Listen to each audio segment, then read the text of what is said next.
Jagdishpur jute workers ইনস্টিটিউটের model shopping কমপ্লেক্সের ৩০টি দোকান গত ৩ বছর ধরে পাটকল শ্রমিক নেতাদের নেতৃত্বে জোরপূর্বক বন্ধ করে দেয়া হয় বলে ক্ষতিগ্রস্ত ব্যবসায়ীরা জানান।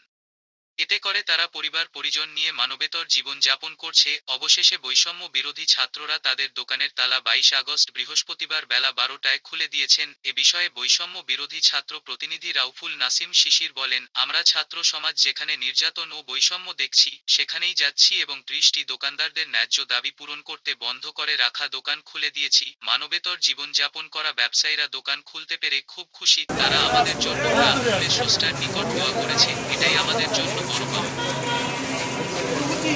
কোনো ধরনের কোনো অরাজকতা অথবা কোনো ধরনের সমস্যা হয় আমরা তার প্রতিবাদ জানাই ও ধিক্কার জানাই। আর যে কোনো প্রয়োজনে আমাদের ছাত্র সমাজদের আপনারা পাশে পাবেন, আপনারা শান্তিপূর্ণভাবে ব্যবসা করবেন, আমাদের এটাই কাম্য।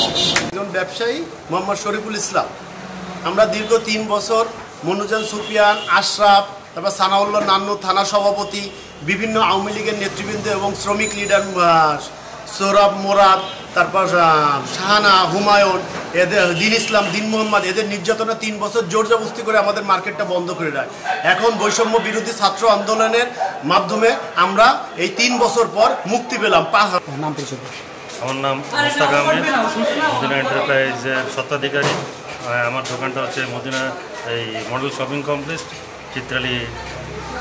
দীর্ঘদিন প্রায় ৩ বছর যাবৎ আমরা এই দোকানটা বন্ধ, মন্ত্রীর নেতৃত্বে, স্থানীয় কিছু আওয়ামী লীগের নেতৃত্বে এরা দোকানটা বন্ধ করে দেয় চাঁদাবাজির জন্যে। আজ পুনরায় আমাদের ৫ তারিখে আমরা স্বাধীন হলাম। আজকে বৈষম্য বিরোধী ছাত্র আন্দোলনে যারা নেতৃবৃন্দ তারা এসে আমাদেরকে এই ইস্যু থেকে মুক্ত করেছে, তাদের